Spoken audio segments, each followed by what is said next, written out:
ఎన్నిక మొదలైన దగ్గర నుంచి నామినేషన్ వేసే దగ్గర నుంచి ఎన్ని తంతులు చేశారు, ప్రజాస్వామ్యాన్ని ఎంత అపహాస్యం చేశారు.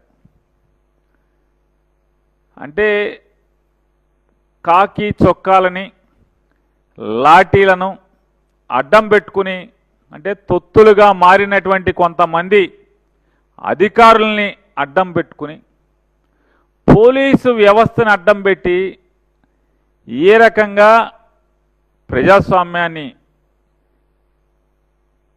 కొంతమంది కాకి బూట్ల కింద ఏ రకంగా నలిపివేశారో, ఛిద్రం చేశారో ప్రజాస్వామ్యాన్ని మనం చూసాం. ఆఖరికి ఎన్నికల కమిషన్ కూడా అంటే బ్రహ్మాండంగా చదువుకుని ఐఏఎస్లు పాస్ అయి రాష్ట్రంలో ఐఏఎస్లో అత్యున్నత పదవులు కూడా అనుభవించి, అంటే ఈ వెలగబెట్టినటువంటి అంటే సమాజానికి దిక్సూచిగా, సమాజానికి మార్గదర్శిలుగా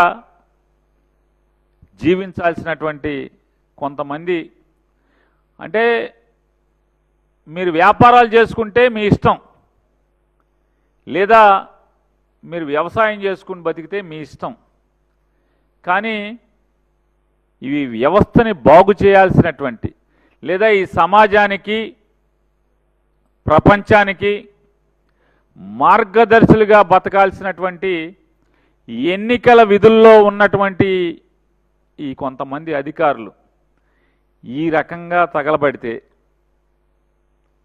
అసలు ప్రజాస్వామ్యాన్ని ఏం చేద్దామని వీళ్ళు ఈ రాష్ట్రానికి, ఈ దేశానికి, ప్రపంచంలో భారతదేశంలో ప్రజాస్వామ్యం చాలా గొప్పగా విరాజిల్లుతుంది. ఈ ఎన్నికలు ప్రజాస్వామ్యబద్ధంగా జరుగుతాయని మనందరం కూడా జబ్బలు జరుచుకుంటూ ఉంటాం బయట మిగతా దేశాలతో పోలుస్తూ. ఇదివరకు బీహార్ని, ఇంకొక రాష్ట్రాన్ని వేలుపెట్టి చూపించి అందరం మాట్లాడేవాళ్ళు పాత రోజుల్లో. అక్కడ ఎన్నికలు జరగవు సరిగ్గా, ప్రజాస్వామ్యం బతకదు, తుపాకీ రాజ్యం నడుస్తుంది, కాకీల క్రీనీడలో ప్రజాస్వామ్యం అక్కడ బతికే పరిస్థితి లేదు అనేటువంటి అనేక పుంకాలుగా మనకు నీతులు చెప్పేటువంటి పేపర్లు రాశాయి. కానీ వాళ్ళ చూసాం ఎన్నికల్ని ఏ రకంగా అపహాస్యం చేస్తూ వస్తూ.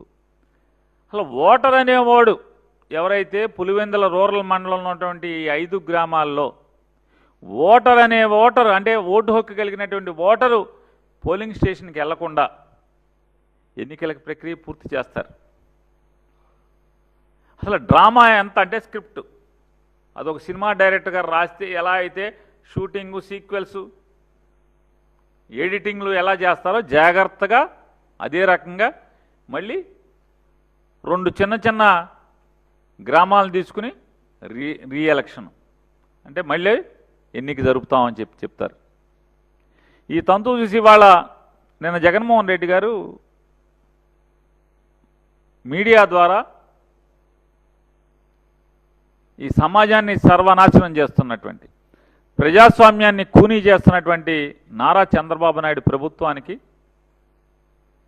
అంటే ఆ ఎన్నికల్లో ఏం జరిగిందో రాష్ట్ర ప్రజానికానికి కళ్ళ కట్టినట్టు ఆధారాలతో సహా చూపిస్తూ ఆయన ఈ ప్రభుత్వాన్ని నాకు ఈ సమాధానం చెప్పండి అని ఛాలెంజ్ చేశారు.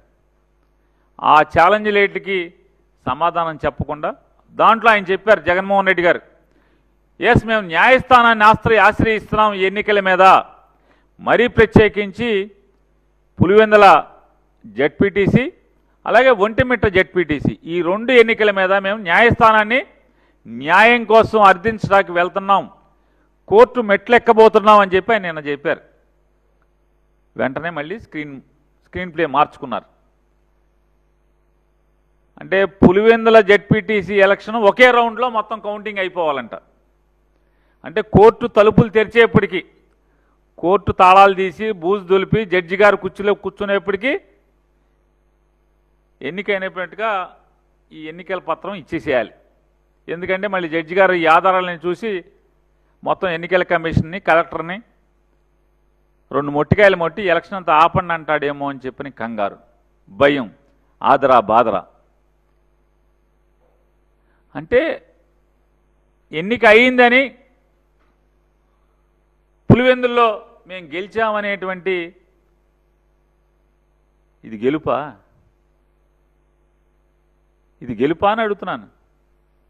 ఎవరిని మోసం చేస్తున్నారు మీరేమనుకుంటున్నారంటే ఈ రాష్ట్ర ప్రజల్ని ఏమారుస్తున్నాము మహా తెలివితేటలతో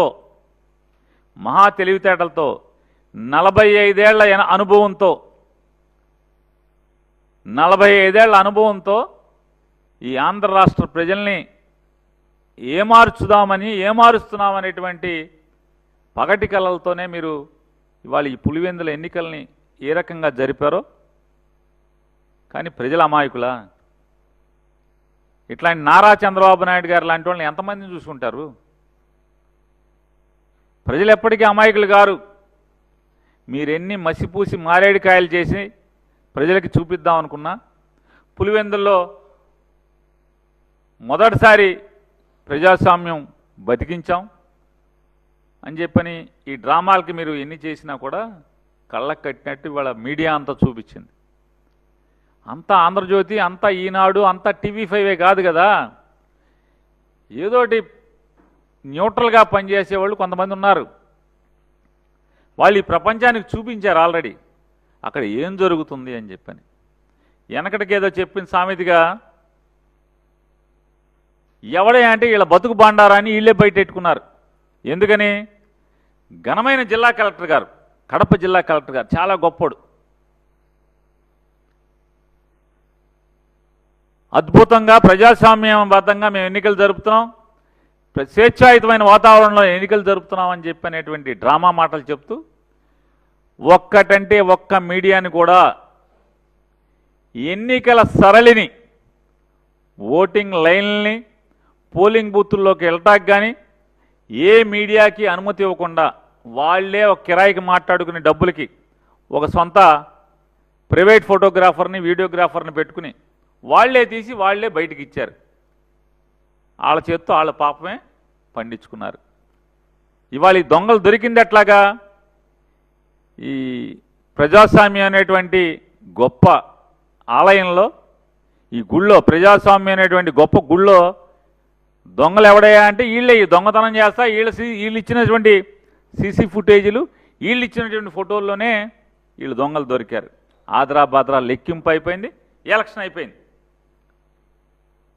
గెలిచేశాం. దాంట్లో ఇక తంతు మామూలుగా లేదు, చాలా తంతులు చేశారు.